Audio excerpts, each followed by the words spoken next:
Olá, caro ouvinte. O que é inventário extrajudicial? Como ele surgiu? O que os cartórios costumam exigir de documentação? Como ele é feito? E mais, dá para se fazer sem a morosidade costumeira do Poder Judiciário? Afinal de contas, o custo é maior por ser em um cartório de notas? Nesse episódio, você vai descobrir a resposta para essa e outras perguntas, além dos seus direitos e o que fazer ou não fazer ao realizar um inventário extrajudicial. Eu sou a Marina, advogada, e aqui no podcast do escritório Afonso Lima Advogados, podcast legal, nós vamos trazer toda semana conteúdos informativos para que você possa saber seus direitos.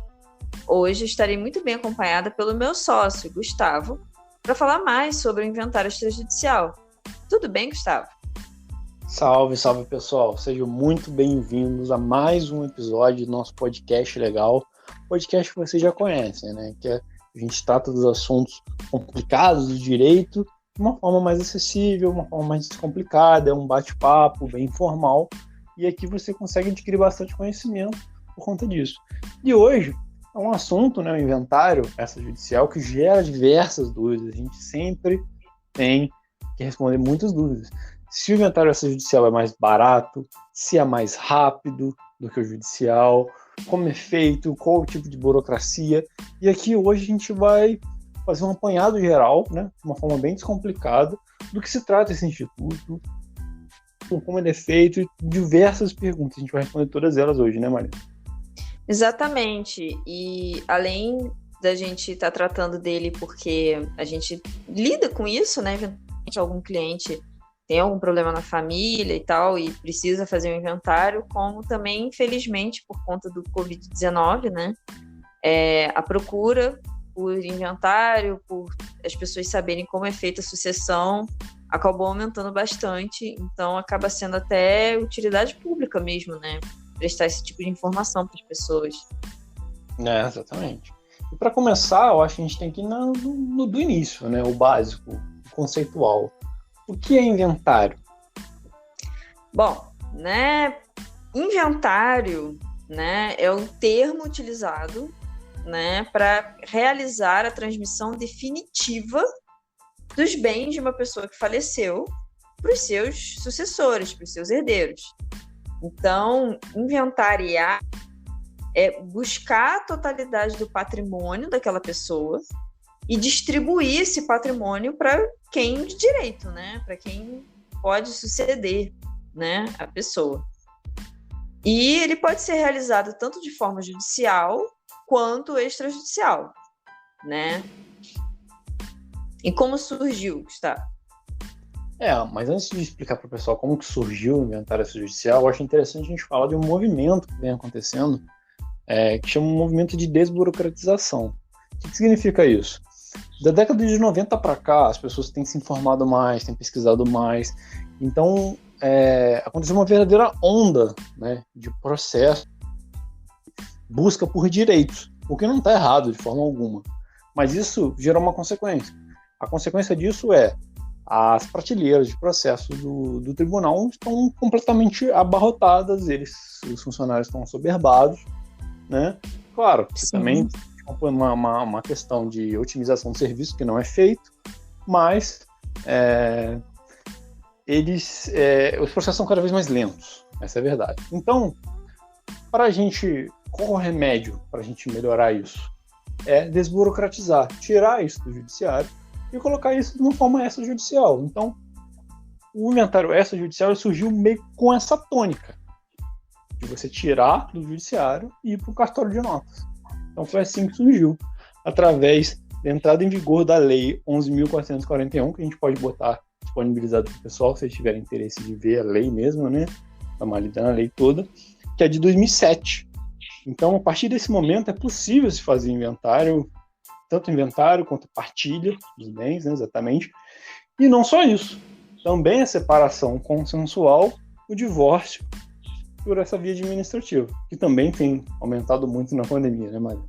Pois é, né, o pessoal, convivência, estresse, enfim, toda essa questão também de problemas financeiros, infelizmente, que está acometendo todo mundo, tem aumentado também os casos de divórcio, né, consensual.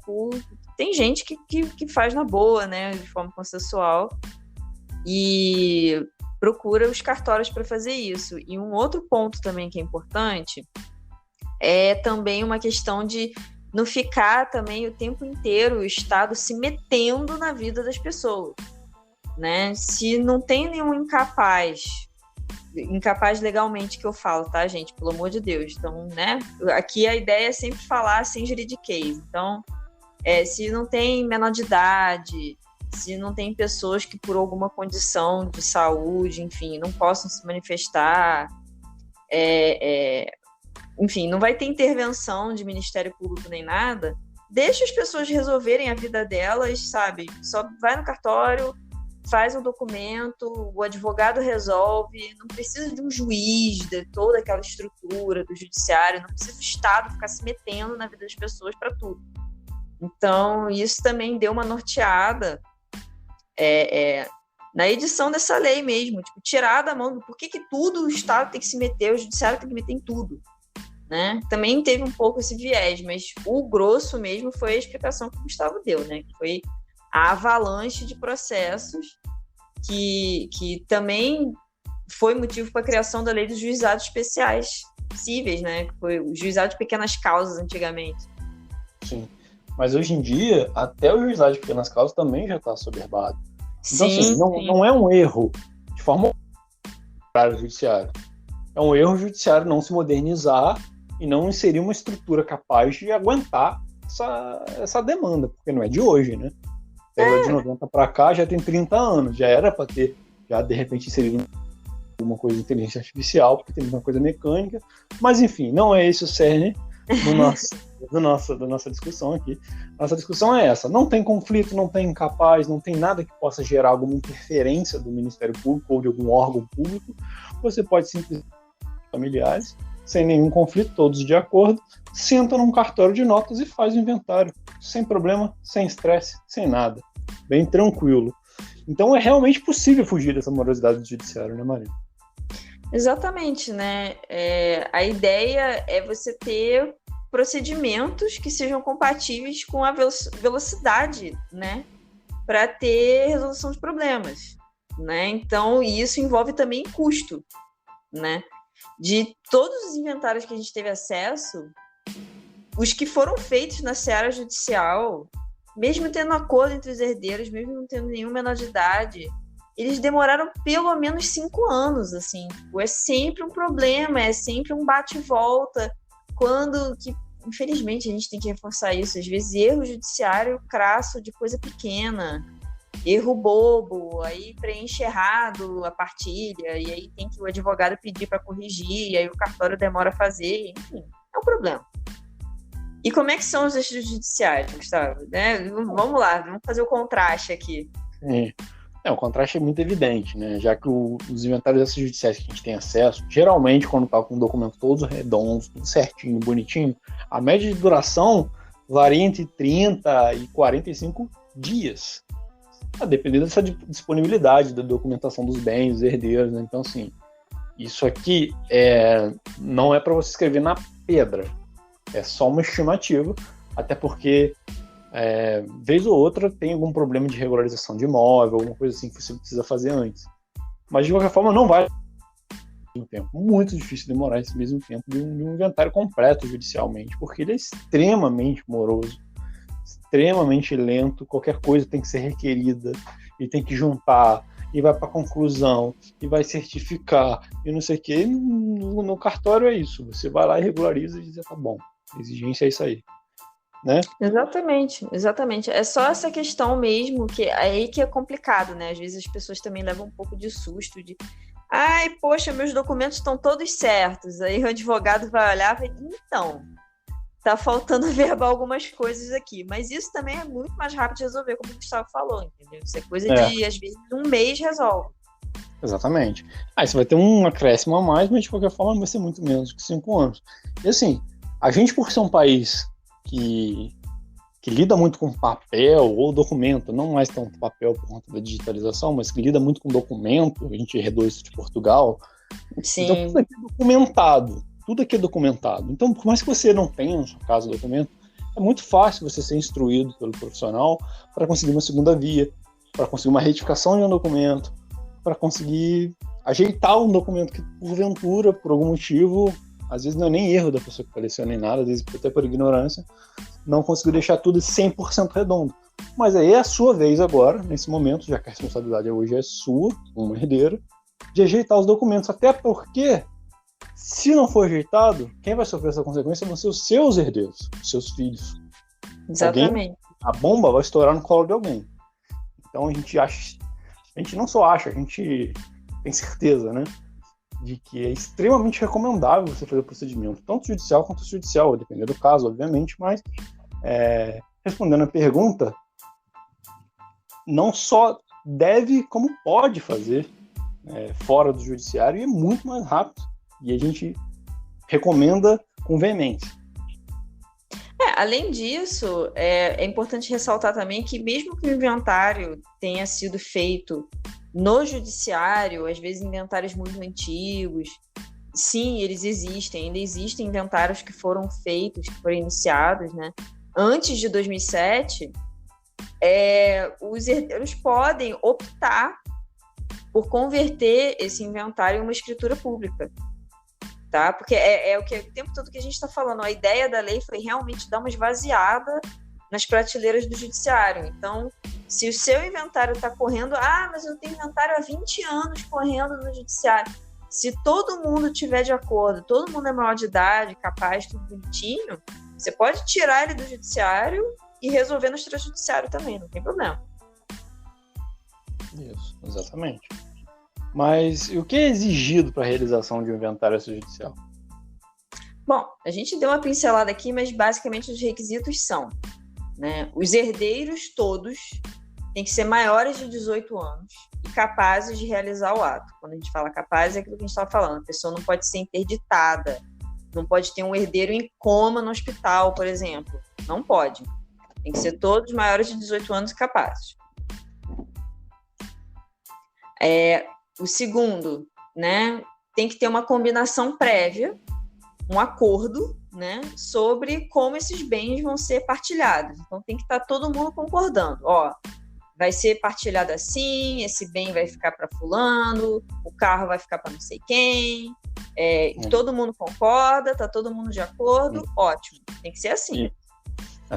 A outra exigência é que não tenha testamento, né? O testamento por si só, apesar de ser uma coisa muito bonita na novela, se você faz um testamento, obrigatoriamente o inventário terá que ser judicial.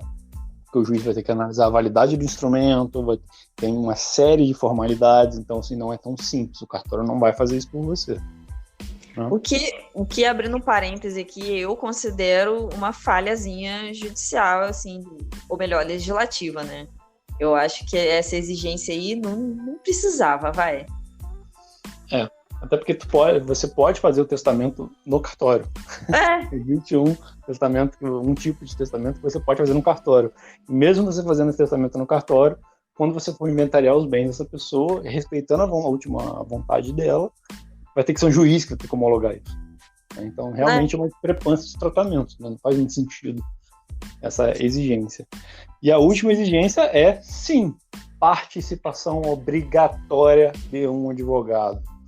Pode não ser um advogado para a família inteira. Cada herdeiro pode ter um advogado, não tem o menor problema. Mas precisa ter da assistência de um jurista, de um advogado, enfim, regulamento escrito na ordem dos advogados e tal, que faça isso, porque vai precisar da assinatura dele. Mas aí as pessoas vão falar, poxa, mas isso é lobby da OAB. Ai, caramba, mas por que precisa do advogado se vai resolver no cartório? Então, só para explicar para o pessoal, é porque quem vai redigir o documento de partilha, quem vai partilhar, quem vai fazer essa primeira verificação se está tudo certo, se a documentação está tudo em dia, isso quem faz é o advogado, não vai ser o tabelião.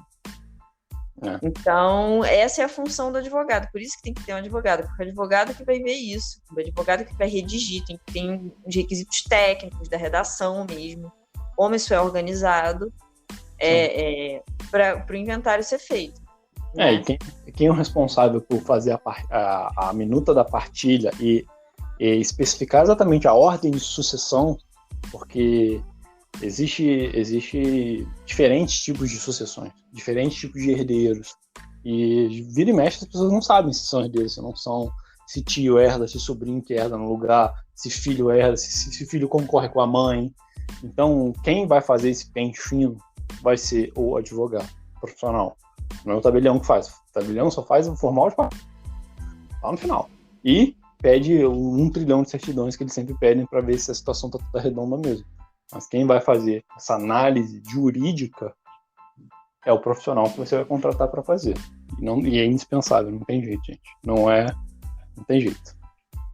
Sim, e uma última observação é que, quanto aos herdeiros têm que ser maiores de 18 anos, tem uma exceção, que é quando o menor de idade é emancipado.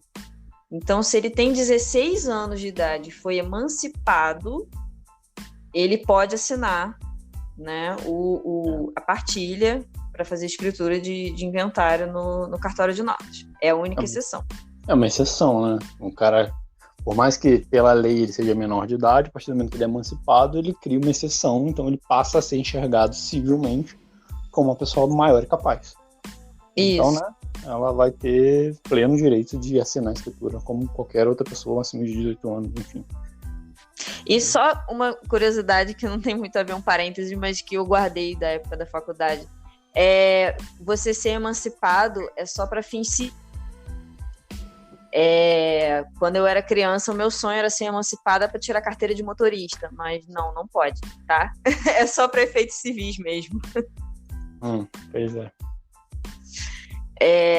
E, ok, a gente falou dos quesitos. Quais são os documentos necessários?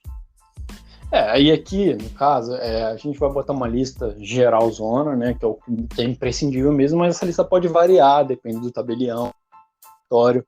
Então, mais uma coisa que não dá para botar na pedra, escrever na pedra, porque isso aqui pode variar um pouquinho para mais, talvez um pouquinho para menos, algumas coisas talvez não sejam exigidas, outras podem ser. Então aqui é só uma base para vocês terem uma noção de quantidade de documento que precisa. O primeiro deles, documentos pessoais, né? Tanto do falecido quanto dos herdeiros. RG, CPF, normal, né? Segundo, certidão de óbito, obviamente, para provar que a pessoa faleceu. Terceiro, certidão de nascimento ou casamento, se houver, né? Se for casado, tanto do falecido quanto dos herdeiros. Aí aqui entra na questão da gente averiguar a ordem de sucessão, né?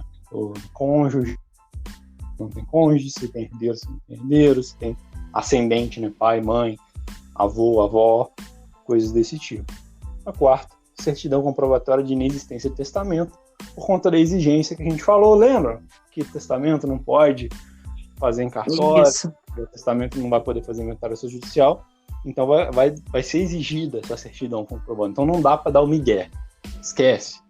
Fez testamento, irmão, não tem jeito, vai ter que ir pro judicial, né? Exatamente.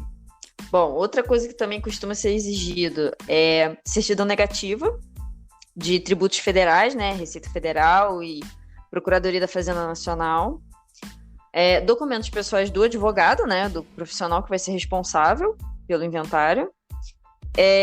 Documentos em geral sobre bens, dívidas, obrigações, se o cara tinha, sei lá, uma promissória, um carnê, enfim.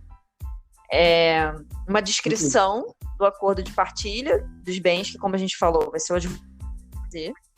Inclusive, é bom a gente esclarecer para o pessoal também essa questão de obrigações, né? Que tem que ter documentos sobre bens, dívidas e obrigações. Ah, mas ele morreu. Por que eu tô... Cara, sim, a dívida passa, só que passa nas forças da herança. Então, vamos supor que você vai herdar 100 mil reais em ativos, né? Qualquer ativo. Imóveis, poupança, carro, qualquer coisa. Só que o seu ente querido, por algum motivo, deixou uma dívida no banco de 90 mil reais. Isso vai ser descontado. E o que vai sobrar na divisão é a diferença disso. Seria 10 mil. Exatamente. Não é porque morreu que dá o calote, não, tá, gente?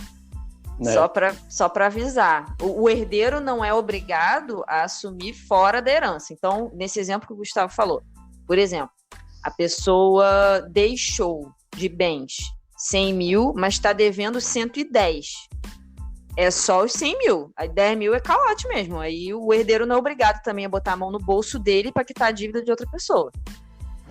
Mas em compensação, você não vai herdar nada, né? E se for um imóvel, alguma coisa assim, pode ser penhorado, você pode perder e você nem saber o que está acontecendo. E às vezes a pessoa mora numa residência e tal, vai ficar com o imóvel irregular, isso vai dar uma complicação. Dá um problemão.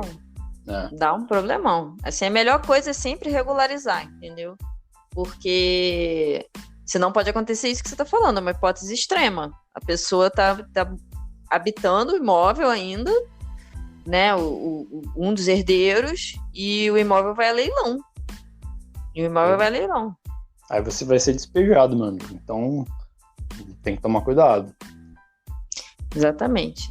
Uma outra coisa também que é praxe, eu acho que todos os estados pedem, é o comprovante de pagamento do imposto de transmissão. Sim, nesse caso você paga adiantado, ou se você tiver isenção, pode ser também, né? Você tem que ter algum documento de que você está isento de pagamento desse imposto, mas tem que ter alguma coisa da Secretaria de Fazenda do seu estado que fale a situação do seu imposto de transmissão.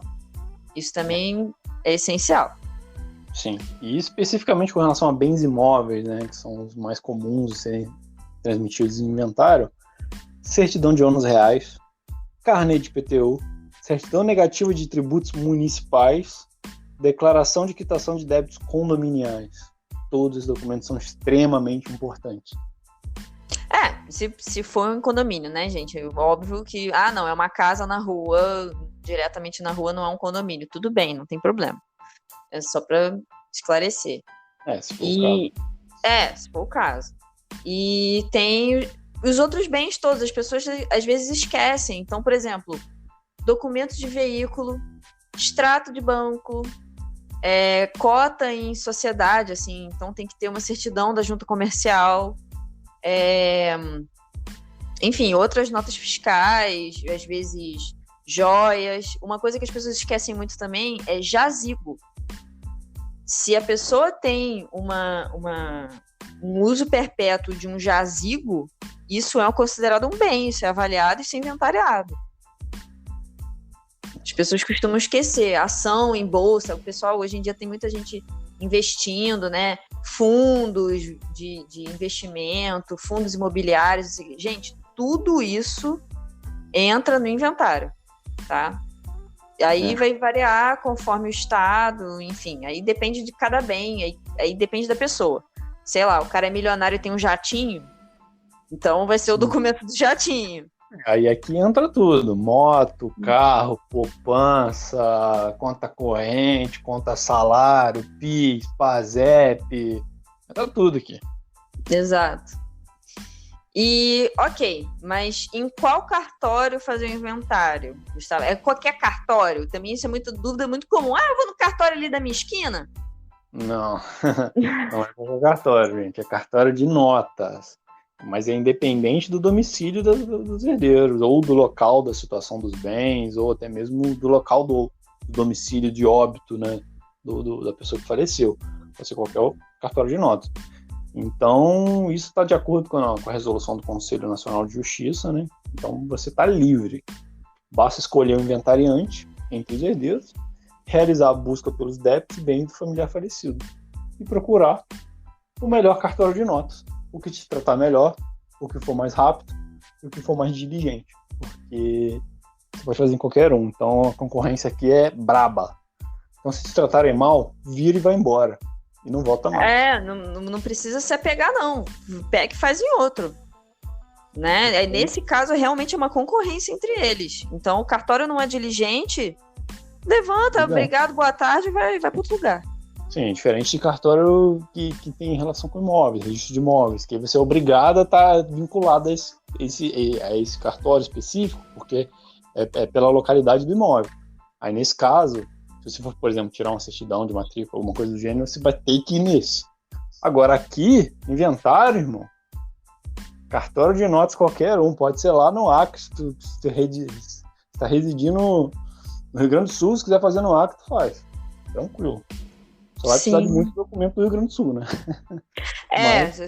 Só vai ter esse problema, porque os documentos de nascimento, casamento, né, os documentos pessoais, fica tudo no Rio Grande do Sul, nesse caso. Teoricamente, pode. É. Só um exemplo bem extremo, mas teoricamente Sim. pode. Da POC ao Chuí.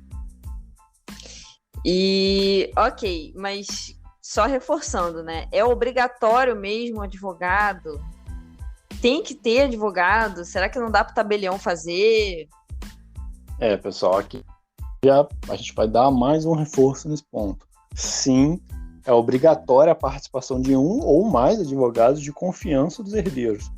A legislação é expressa nesse ponto, então não tem discussão, não tem essa, não é juizado de pequenas causas, não.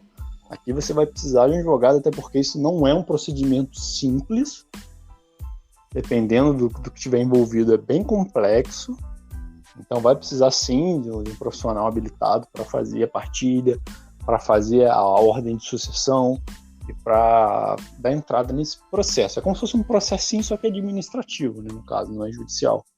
Mas aí, na mão do advogado, isso vai mais rápido, porque o tabelião também tem interesse em receber rápido, recebe também, então fica um negócio mais rápido. E não só isso, né? Assim, quando a gente fala que é obrigatório, é não só por uma recomendação e tal, mas é como o Gustavo falou, a legislação expressamente exige. O advogado, ele vai assinar junto na escritura de inventário. Então vai estar lá o AB dele, todos os dados dele, junto com os da sua família. Então, é requisito. Não sai a escritura se não tiver um advogado com a OAB ativa, regular, etc., assinando junto. Não tem como. Por isso que a gente recomenda um profissional ou uma equipe jurídica de confiança, porque vocês vão ficar vinculados no formal de partilha. É como se fosse uma relação mesmo. Uma relação de confiança. Então, de verdade, a gente recomenda que seja feito com profissionais habilitados, de confiança, e que tenham expertise nessa área, né? Que tenham uma especialização mesmo nessa área do direito sucessório, que a gente chama. Isso. E se alguém não puder ir no dia para assinar? Porque tem isso também, né? O advogado vai fazer todo esse pente fino, regularização toda de documentação se precisar, vai elaborar a partilha, vai levar no tabelião, aí às vezes o tabelião faz alguma outra exigência, enfim. Em suma, no dia do vamos ver mesmo, em tese, pelo que está na lei, tem que ir todo mundo. O advogado, o tabelião e todos os herdeiros têm que se fazer comparecer com documentos de identidade, CPF, tudo bonitinho, para assinar a escritura. Aí acaba o inventário. E se alguém não puder ir? O que faz? Não precisa se preocupar, né? Mantenha seus cabelos na cabeça ainda, né? Que são bem preciosos ainda, né? Dependendo da idade que vocês tiverem. Não se descabelem. A lei permite a nomeação de um procurador específico para a realização pessoal do ato por meio de uma procuração pública, feita em cartório de notas também, com poderes delimitados exclusivamente para essa finalidade. Então, assim, se você por algum motivo não puder ir, você pode passar uma procuração para seu irmão, para alguma pessoa de confiança, para assinar por você. Isso é totalmente legítimo. Isso é muito comum em, às vezes, famílias que têm herdeiros que moram em outro estado, né? Aí, poxa, às vezes a pessoa, vou pegar um avião, um ônibus, carro, sei lá, vou cruzar a fronteira de estado, às vezes mora em outro país também, e como é que vai fazer? Né? Só para assinar um papel? Não, você pode fazer uma procuração pública e vai sair do mesmo jeito o inventário. Ok? Mesmo, você procura um cartório de notas, faz a procuração pública, tem que ser pública, e envia para o seu irmão, para o seu amigo, para alguém de confiança, assinar no dia lá por você. Mas todo mundo tem que comparecer no dia, é um ato solene, todo mundo vai lá, assina, e é assim que funciona. Mas, dá para fazer renúncia da herança em cartório também, Marina? Dá, se alguém quiser por algum motivo, né? Renunciar à herança, tipo, não, por algum motivo eu não quero herança, eu quero renunciar em favor dos outros herdeiros por algum motivo. Às vezes isso é comum, por exemplo, quando às vezes avô sucede, ele acaba abrindo mão da parte dele, aí isso pode acontecer. em favor de sobrinho, etc. Então, assim, qualquer herdeiro ou beneficiário da herança pode renunciar, também vai fazer uma escritura pública, inventário extrajudicial, só tem que comunicar para o advogado, e aí vai fazer as formalidades todas, mas isso pode ser feito também. Se a pessoa quiser abrir mão em favor dos outros herdeiros, quiser ajudar os irmãos, por exemplo, um irmão que quer abrir mão para os outros irmãos, para os sobrinhos, enfim, pode fazer isso. Exatamente. Então é isso, pessoal. O inventário extrajudicial, no final das contas, é um procedimento mais ágil e menos burocrático, né? Uma peregrinação no Poder Judiciário tende a envolver muito tempo e custo. Então, assim, é um momento difícil a perda de um ente querido, claro que é, mas essas informações podem ajudar vocês, né, à medida que iniciativas têm que ser tomadas, né, em algum momento. Então, a gente aconselha vocês a serem rápidos nesse ponto, né, até porque existe multa se você demorar demais no imposto e tal, então pode encarecer bastante, feito com rapidez, né. Inclusive a gente também vai deixar na descrição, e quando for pro YouTube no card, a gente produziu um outro material falando sobre inventário em geral, que a gente faz um apanhado, a gente fala inclusive do inventário judicial e tudo mais, e aí lá a gente detalhou melhor essa questão do custo e da velocidade. Que, enfim, quanto que fica, se aumenta, se não aumenta, qual que é o prazo. Então, se vocês quiserem mais informações, a gente vai deixar esse conteúdo para vocês. Beleza? Bom, a gente espera que vocês tenham gostado desse podcast, que vocês curtam, compartilhem, espalhem a palavra, tomara que seja um conteúdo útil, que ajude vocês nesse momento. Toda semana a gente tem trazido conteúdo novo por aqui. A inscrição de cada um de vocês é um incentivo para a gente comemora cada inscrição. Então, por hora é isso. A gente se vê nos próximos episódios. Boa noite, Gustavo. Boa noite, pessoal, e até a próxima. Um abraço a todos e tchau, tchau.